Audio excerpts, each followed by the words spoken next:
अब एक problem solve करते हैं। हमें क्वेश्चन में दिया हुआ है कि एक 2 केजी का मास जो कि इनिशियली रेस्ट पर है, अब इस पर एक 7 न्यूटन का हॉरिजॉन्टल फोर्स लगाया जाता है। सरफेस का काइनेटिक फ्रिक्शन कांस्टेंट है 0.1। तो हमें 3 डिफरेंट कंडीशंस के लिए वर्क डन कैलकुलेट करना है। मास पर दो फोर्स लग रहे हैं, FH एंड FK। तो हम उसके ऊपर लगने वाले टोटल फोर्स F नेट को लिख सकते हैं FH प्लस FK। हम फ्रिक्शन फोर्स की वैल्यू कैलकुलेट कर लेते हैं जो कि आती है -2 न्यूटन। तो F नेट हो जाएगा 7 - 2 which is equal to 5 newton. Force को हम मास इनटू एक्सेलरेशन लिख सकते हैं जो कि 5 न्यूटन के बराबर है। यहां से हम एक्सेलरेशन की value 2.5 metre per second square निकालेंगे। अब हमें ब्लॉक का डिस्प्लेसमेंट निकालना है क्योंकि वर्क डन के लिए हमें फोर्स और डिस्प्लेसमेंट की जरूरत होती है। तो डिस्प्लेसमेंट हम S is equal to UT plus half AD square equation use करके 125 मीटर्स निकालते हैं। So work done by horizontal force will be FH into S, which is equal to 875 joules. Work done by friction force will be minus 250 joules. So we can say total work done is equal to 625 joules, which is equal to F net into S. और उसको हम horizontal force द्वारा किए गए work done plus friction force द्वारा किए गए work done का सम भी लिख सकते हैं। टॉपिक 11P0 6.1 की समरी कुछ इस प्रकार से है, जिसमें आपने दो वेक्टर्स के बीच में किस तरह से डॉट प्रोडक्ट निकालते हैं वो सीखा है, work done bye constant force निकालना सीखा है और work done by variable force निकालना सीखा है।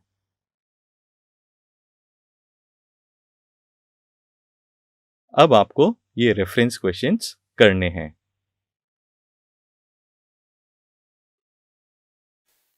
तो चलिए हम अपना नेक्स्ट टॉपिक एनर्जी स्टार्ट करते हैं। इस टॉपिक में हम एनर्जी, उसकी डिफरेंट फॉर्म्स जैसे कि kinetic energy, potential energy and energy के कंजर्वेशन के बारे में पढ़ेंगे। तो सबसे पहले हम जान लेते हैं कि एनर्जी क्या होती है। इस वीडियो में हम देखते हैं कि एक रोबोट एक गाड़ी को धक्का लगा रहा है एंड उसके कारण उस गाड़ी की स्पीड बढ़ रही है एंड वर्क हो रहा है। तो यह रोबोट ऐसा क्यों कर पा रहा है? क्योंकि इसमें एनर्जी है एंड इसी एनर्जी के कारण यह वर्क कर पा रहा है। तो हम यह कह सकते हैं कि energy is capacity of doing work और कॉज चेंज।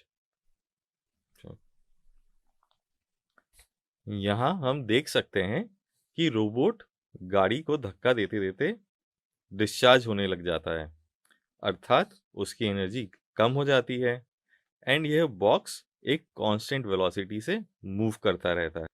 तो हम कह सकते हैं कि जब कोई ऑब्जेक्ट वर्क करता है तो वह एनर्जी लॉस करता है एंड जिस ऑब्जेक्ट पर वर्क होता है वह एनर्जी गेन करता है। यहाँ से हम वर्क और एनर्जी को इस प्रकार से रिलेट कर सकते हैं कि energy is capacity of doing work, तो वर्क ट्रांसफर ऑफ एनर्जी है। एनर्जी की यूनिट भी वर्क के समान जूल ही है। अब हम देख लेते हैं कुछ फॉर्म्स ऑफ एनर्जी जिनके बारे में हम आगे पढ़ेंगे। तो सबसे पहले हम देखते हैं इलेक्ट्रिकल एनर्जी। तो आप जानते हैं कि जब हम किसी फैन के थ्रू इलेक्ट्रिसिटी पास करते हैं तो फैन की ब्लेड्स घूमती हैं, अर्थात फैन की ब्लेड्स पर कोई फोर्स लग रहा होगा एंड उसके कारण डिस्प्लेसमेंट हो रहा है। तो क्लियरली एक एनर्जी है इलेक्ट्रिसिटी जो कन्वर्ट हो रही है वर्क में। आपने सेल्स बहुत यूज किए होंगे, तो सेल्स के थ्रू मैं मोटर भी घुमा सकता हूँ, फैन भी चला सकता हूँ, बल्ब भी जला सकता हूँ। तो ये सेल के अंदर की केमिकल एनर्जी के इलेक्ट्रिकल एनर्जी में कन्वर्जन के कारण हो पाता है। Next is heat energy. आप सभी ने स्टीम इंजन के बारे में तो पढ़ा होगा। स्टीम इंजन में स्टीम के थ्रू हम ट्रेन्स को भी मूव करवाते थे। तो स्टीम की जो हीट है उसे हम कन्वर्ट करते थे वर्क में, एंड उसके कारण ट्रेन मूव होती थी। नेक्स्ट है nuclear energy. Nuclear power plant में हम न्यूक्लियर एनर्जी को इलेक्ट्रिकल एनर्जी में कन्वर्ट करते हैं और उस इलेक्ट्रिकल एनर्जी से हम वर्क करते हैं। नेक्स्ट है मैकेनिकल एनर्जी। ये सबसे इंपॉर्टेंट फॉर्म ऑफ एनर्जी है हमारे लिए, क्योंकि इसके बारे में हम काफ़ी एक्सटेंसिवली इस चैप्टर में डिस्कस करने वाले हैं। तो mechanical energy is the energy of an object due to its motion और पोजिशन। किसी ऑब्जेक्ट की मोशन या उसकी पोजीशन के कारण उसकी एनर्जी को हम मैकेनिकल एनर्जी कहते हैं। मैकेनिकल एनर्जी दो प्रकार की होती हैं, potential energy and kinetic energy. अब हम उनके बारे में आगे डिटेल में पढ़ें। Next is kinetic energy. Kinetic energy is the energy that a body possess due to virtue of its motion. Kinetic energy को mathematically K is equal to half mv² से रिप्रेजेंट किया जाता है। If an object is moving, then we can say it is capable of doing work because it has energy of motion or kinetic energy.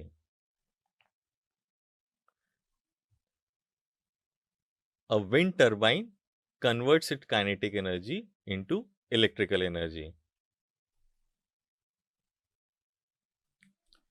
अब हम kinetic energy and work के बीच में जो relation है उसको पढ़ेंगे। इसे वर्क एनर्जी थ्योरम कहते हैं। इस थ्योरम के अकॉर्डिंग किसी ऑब्जेक्ट पर सभी फोर्सेस के कारण किया गया नेट वर्क डन उसकी काइनेटिक एनर्जी में चेंज के इक्वल होता है।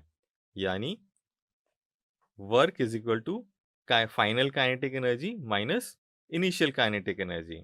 हम ऐसा भी कह सकते हैं कि यदि ऑब्जेक्ट की इनिशियल काइनेटिक एनर्जी KEI है तो उस पर W वर्क करने पर उसकी काइनेटिक एनर्जी बढ़कर या घटकर KEF हो जाएगी।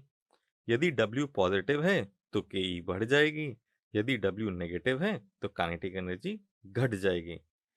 इसको हम बॉल फेंकने या कैच करने के एग्जाम्पल से समझ सकते हैं। माना हमारे पास एक बॉल है जो कि इनिशियली रेस्ट पर है, यानी उसकी वेलोसिटी v 0 है, यानी उसका काइनेटिक एनर्जी 0 है। अब हम इस पर फोर्स लगाते हैं जिसके कारण यह डिस्प्लेस होती है, अर्थात किया गया वर्क W ग्रेटर देन 0 हो तो इससे बॉल की वेलोसिटी बढ़कर v हो जाती है। तो हम यहाँ पर कह सकते हैं कि वर्क डन होने के कारण बॉल की काइनेटिक एनर्जी बढ़ गई है और W is equal to KE final और KE आफ्टर। नेक्स्ट एग्जाम्पल में माना कि एक बॉल वेलोसिटी v से मूव कर रही है और हम इस पर एक फोर्स F उसकी मोशन के ऑपोजिट डायरेक्शन में लगाते हैं, जिसके कारण यह बॉल डी डिस्प्लेसमेंट के बाद रुक जाती है, अर्थात work done will be negative. इससे इसकी काइनेटिक एनर्जी घटकर 0 हो गई है। अब हम एक एग्जाम्पल के द्वारा वर्क एनर्जी थ्योरम को प्रूव करेंगे। माना एक बॉक्स है जिसकी इनिशियल वेलोसिटी u है। अब हम इस पर एक फोर्स F लगाते हैं जिसके कारण डिस्प्लेसमेंट d के बाद उसकी वेलोसिटी v हो जाती है। So third equation of motion से हम लिख सकते हैं v² minus u² is equal to 2as। इसको हम अगर वेक्टर फॉर्म में velocity v, velocity u, acceleration a और डिस्प्लेसमेंट d की फॉर्म में लिखें तो हम लिख सकते हैं v² minus u² is equal to 2 times a dot d। अब दोनों साइड को मास m से मल्टीप्लाई करने से हम इसको रीअरेंज करके लिख सकते हैं half mv² minus half mu² is equal to m times a dot d। Now mass into a को हम लिख सकते हैं फोर्स, तो ये इक्वेशन बन जाएगी F dot d is equal to half mv² minus half mu²। Half M V square minus half M U square को हम लिख सकते हैं K final minus K initial, और एफ डॉट डी को हम वर्क लिख सकते हैं। तो इससे हम कह सकते हैं कि change in kinetic energy is equal to work done. अब हम काइनेटिक एनर्जी पर एक कॉन्सेप्ट टेस्ट करते हैं। क्वेश्चन में हमें दिया है अ locomotive weighing 10 raised to the power 6 kg starts from rest and moves with a constant acceleration of 0.5 meter per second square. After traveling a distance of 900 meter on the track, what is the kinetic energy of this locomotive? Now, pause this video for 2 minutes and do this question yourself. After that, we will discuss this question. Now, let's solve this question. We know work done is force into displacement and force is mass into acceleration. Substituting the value of mass, acceleration and displacement, we get work done as 45 into 10 raised to the power 7. We also know कि work done है final kinetic energy minus initial kinetic energy. As the block was on rest, हम कह सकते हैं कि उसकी initial kinetic energy 0 है. So we can say final kinetic energy is equal to the work done, which is 4.5 into 10 raised to the power 8 joules. I hope आपको ये question समझ में आ गया होगा। अभी तक हम काइनेटिक एनर्जी के बारे में पढ़ चुके हैं। अब हम पोटेंशियल एनर्जी के बारे में पढ़ेंगे। किसी ऑब्जेक्ट की पोजीशन या शेप के कारण उसमें स्टोर्ड एनर्जी को पोटेंशियल एनर्जी कहते हैं। आपने आर्चर्स देखे होंगे, जब वे अपने धनुष या बो की स्ट्रिंग को खींचते हैं तो उस स्ट्रिंग में पोटेंशियल एनर्जी स्टोर हो जाती है, और जब स्ट्रिंग को रिलीज करते हैं तो यह पोटेंशियल एनर्जी एरो की काइनेटिक एनर्जी में ट्रांसफर हो जाती है। इसी प्रकार टॉय कार में जब चाबी को घुमाते हैं तो उसकी कॉइल में पोटेंशियल एनर्जी स्टोर हो जाती है, और जब चाबी को छोड़ देते हैं तो यह पोटेंशियल एनर्जी कार की काइनेटिक एनर्जी में कन्वर्ट हो जाती है। यहाँ पर एक ब्लॉक ऑफ मास m, उसको ग्राउंड से एक हाइट h पे उठा के रख दिया गया है। इसमें हमने ग्रेविटेशन फोर्स के अगेंस्ट वर्क डन करके इस ब्लॉक को मूव किया है, तो इस ब्लॉक के अंदर पोटेंशियल एनर्जी स्टोर हो गई है। तो हम कह सकते हैं work done against conservative forces stored as potential energy. Similarly spring force भी एक कंजर्वेटिव फोर्स है। इसमें अगर हम स्प्रिंग को डिफॉर्म करते हैं तो उस डिफॉर्मेशन के कारण स्प्रिंग के अंदर पोटेंशियल एनर्जी स्टोर हो जाती है। In this chapter, we will study about two types of potential energy, that is gravitational potential energy and elastic potential energy. Gravitational potential energy is the energy stored in the object due to its height. तो हम पहले gravitational energy के बारे में पढ़ते हैं। माना एक m मास का ब्लॉक सरफेस पर रखा हुआ है। इस समय पर उस पर ओनली ग्रेविटेशनल फोर्स लग रहा है। अब हम इसको एक एक्सटर्नल फोर्स की हेल्प से हाइट h पर मूव करते हैं। इस प्रोसेस में एक्सटर्नल फोर्स द्वारा ग्रेविटेशनल फोर्स के अगेंस्ट किया हुआ वर्क डन होगा mgh। हम जानते हैं कि कंजर्वेटिव फोर्स के अगेंस्ट किया गया वर्क पोटेंशियल एनर्जी की फॉर्म में स्टोर हो जाता है, यानी हाइट h पर पोटेंशियल एनर्जी होगी Vh is equal to mgh। यदि यहाँ पर ब्लॉक को ग्राउंड से h हाइट तक लाने में ग्रेविटी का वर्क देखें तो वो होगा Wg is equal to minus mgh। इससे हम कह सकते हैं potential energy is equal to minus of work done by conservative force. हमने अभी पढ़ा work done by conservative force is equal to minus times potential energy. तो एक फोर्स F के कारण छोटे से डिस्प्लेसमेंट के लिए हम चेंज इन पोटेंशियल एनर्जी इस प्रकार से लिख सकते हैं F delta x is equal to minus delta v। इसको अगर हम इंटीग्रल फॉर्म में लिखना चाहें तो हम लिख सकते हैं integral of F D X is equal to minus times integral of dv। अब हम इलास्टिक पोटेंशियल एनर्जी के बारे में पढ़ेंगे। आपने स्प्रिंग भी देखी होगी और बचपन में गुलेल से भी खेला होगा। जब हम स्प्रिंग या गुलेल को कंप्रेस करते हैं या स्ट्रेच करते हैं तो उसमें पोटेंशियल एनर्जी स्टोर हो जाती है। अब हम स्प्रिंग के अंदर स्टोर होने वाली पोटेंशियल एनर्जी को कैलकुलेट करेंगे। हमें पोटेंशियल एनर्जी का जनरल फॉर्मूला पता है। यहाँ पे हमें एक स्प्रिंग दी है जिसका स्प्रिंग कांस्टेंट k है। इस स्प्रिंग को अगर हम उसकी मीन पोजीशन से स्ट्रेच करें for a displacement of x और कंप्रेस करें for a displacement of x, तो हम उसकी पोटेंशियल एनर्जी इस तरह से लिख सकते हैं। Fx is equal to minus K X D X का integration 0 to x which is equal to integration of minus D V 0 to V X. इसको सॉल्व करने पर हमें मिलेगा ये, और फाइनली हम लिख सकते हैं potential energy stored in the spring is equal to half K X square.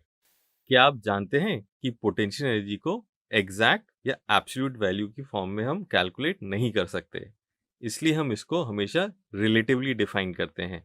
जैसे कि ग्राउंड से हाइट h पर किसी बॉडी की पोटेंशियल एनर्जी mgh होती है। यह हाइट h पर पोटेंशियल एनर्जी तथा ग्राउंड पर पोटेंशियल एनर्जी का डिफरेंस है। हम यहाँ पर मान लेते हैं कि ग्राउंड पर ग्रेविटेशनल पोटेंशियल एनर्जी 0 है। किसी सिस्टम में जहाँ पर हम पोटेंशियल एनर्जी को 0 मान लेते हैं उसे हम रेफरेंस लेवल कहते हैं, जैसे कि पेंडुलम का लोएस्ट पॉइंट या स्प्रिंग की मीन पोजीशन या bottom of a mountain.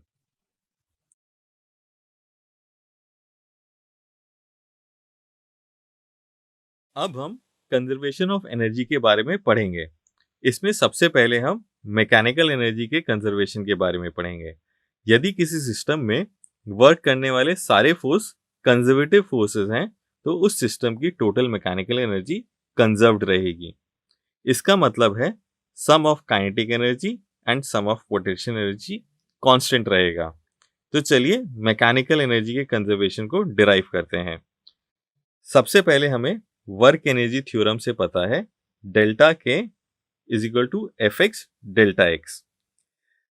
Mechanical energy के कंजर्वेशन के लिए सारे फोर्स कंजर्वेटिव होने चाहिए। अतः पोटेंशियल एनर्जी की डेफिनेशन से हम लिख सकते हैं minus delta V is equal to F X delta X और delta V is equal to minus F X delta X. अब हम फर्स्ट इक्वेशन को और सेकेंड इक्वेशन को जोड़ें तो हमें मिलेगा delta K plus delta V is equal to 0। अर्थात kinetic energy and potential energy का सम में कोई चेंज नहीं होता है। इसी को मैकेनिकल एनर्जी का लॉ ऑफ कंजर्वेशन कहा जाता है। तो अब हम मैकेनिकल एनर्जी के कंजर्वेशन के कुछ एग्जाम्पल देखेंगे। तो सबसे पहले हम ग्रेविटेशनल फील्ड में किसी बॉल की मैकेनिकल एनर्जी के कंजर्वेशन को देखते हैं। यदि हम किसी बॉल को ग्राउंड से कुछ वेलोसिटी देकर फेंकते हैं तो इनिशियली उसकी सारी मैकेनिकल एनर्जी काइनेटिक एनर्जी के फॉर्म में होती है, और बॉल जैसे जैसे ऊपर जाती है बॉल की पोटेंशियल एनर्जी बढ़ती है और काइनेटिक एनर्जी डिक्रीज होती जाती है। पर हर पॉइंट पे total kinetic energy plus total potential energy का सम हमेशा कांस्टेंट होता है। Conservation of mechanical energy in a gravitational field को हम इस तरह से प्रूव भी कर सकते हैं।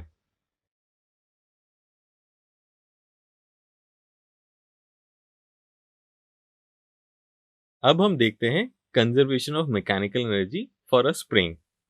यदि किसी ब्लॉक से अटैच स्प्रिंग फ्रिक्शनलेस सरफेस पर ऑसिलेट करता है तो यहाँ पर सिर्फ कंजर्वेटिव फोर्स स्प्रिंग फोर्स ही लगता है, अतः इसकी भी मैकेनिकल एनर्जी कंजर्व्ड रहेगी। जब ब्लॉक मैक्सिमम डिस्प्लेसमेंट पर होता है तब इसमें सिर्फ पोटेंशियल एनर्जी होती है, और जब वह मैक्सिमम डिस्प्लेसमेंट से नेचुरल कंडीशन की तरफ जाता है तो इसकी पोटेंशियल एनर्जी काइनेटिक एनर्जी में चेंज हो जाती है। नेचुरल कंडीशन में आने पर इसकी सारी पोटेंशियल एनर्जी काइनेटिक एनर्जी में चेंज हो जाती है और वह इस प्रकार से ऑसिलेट करता रहता है।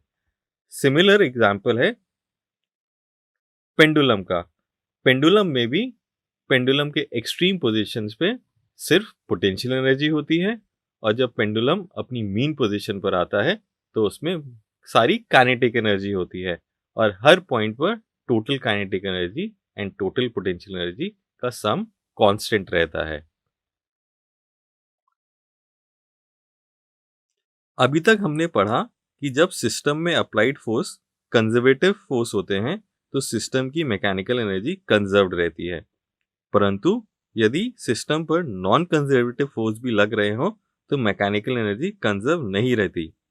ऐसे में मैकेनिकल एनर्जी का कुछ पार्ट एनर्जी के अदर फॉर्म्स जैसे heat, light and sound etcetera में ट्रांसफॉर्म हो जाता है। इसे एक एग्जाम्पल से समझते हैं। जैसे यहाँ पर फ्रिक्शन वाली सरफेस पर कोई स्केटर मूव करता है तो इनिशियली इसके पास सिर्फ पोटेंशियल एनर्जी होती है, परंतु जब वह स्केटिंग करता है तो उसकी एनर्जी फ्रिक्शन के कारण लॉस होकर थर्मल एनर्जी में चेंज हो जाती है, और अंत में सारी मैकेनिकल एनर्जी थर्मल एनर्जी में चेंज हो जाती है और वो रेस्ट पर आ जाता है। इसी प्रकार से एनर्जी सिर्फ एक फॉर्म से दूसरी फॉर्म में चेंज होती है।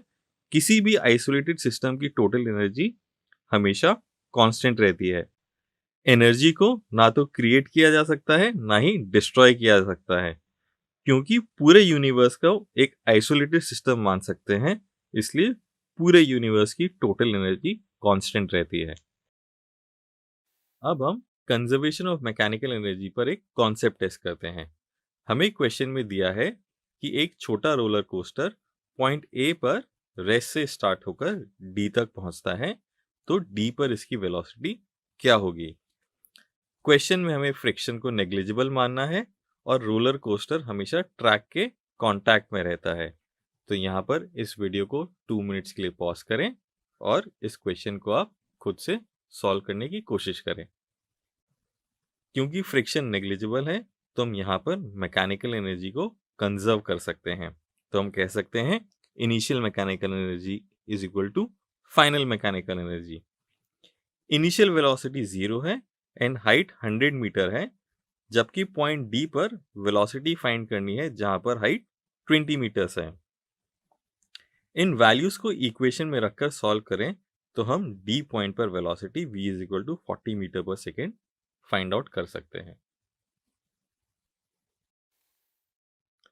अब हम एक और कॉन्सेप्ट टेस्ट करते हैं। इस क्वेश्चन में हमें दिया है कि मास m का ब्लॉक एक स्प्रिंग से अटैच्ड है और इस ब्लॉक को स्प्रिंग की मीन पोजीशन से xm डिस्प्लेसमेंट देकर छोड़ देते हैं, तो ये ब्लॉक की मैक्सिमम वेलोसिटी क्या होगी। अब इस वीडियो को आप यहाँ पर 2 मिनट्स के लिए पॉज करें और अब इस क्वेश्चन को खुद से सॉल्व करने की कोशिश करें, फिर हम इसे डिस्कस करेंगे। तो चलिए अब हम इस क्वेश्चन को सॉल्व करते हैं। इनिशियली ब्लॉक रेस्ट पर है, अतः इसके पास ओनली पोटेंशियल एनर्जी है, तो हम लिख सकते हैं initial mechanical energy is equal to half K X square M. अब जब इसे छोड़ देते हैं तो किसी भी पॉइंट x पर इसकी मैकेनिकल एनर्जी हम लिख सकते हैं half K X square plus half M V square. Mechanical energy conservation से हम कह सकते हैं half K X square M is equal to half K X square plus half M V square. Maximum velocity के लिए mechanical energy only kinetic energy के form में होनी चाहिए, इसलिए हम x इज इक्वल टू 0 पर half K X square M is equal to half M V square M कह सकते हैं। इस प्रकार V M is equal to under root K by M into X M मिल जाएगा।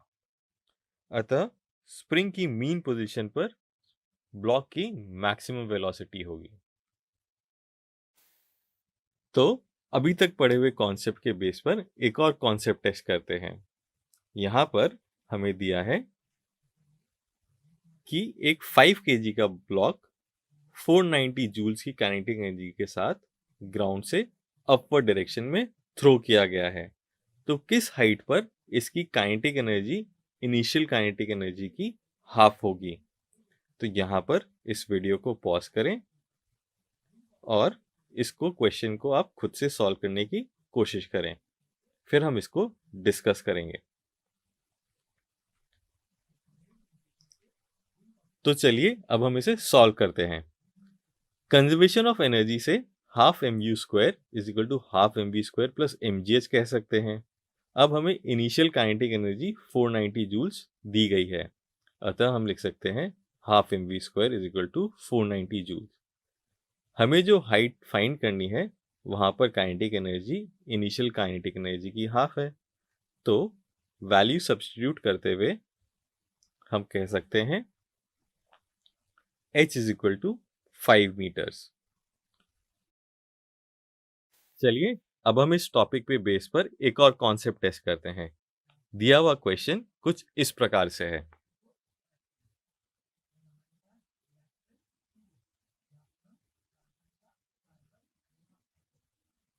अब आप इस वीडियो को 2 मिनट्स के लिए पॉज करें और इस क्वेश्चन को खुद से सॉल्व करने की कोशिश करें, फिर हम इसे डिस्कस करेंगे।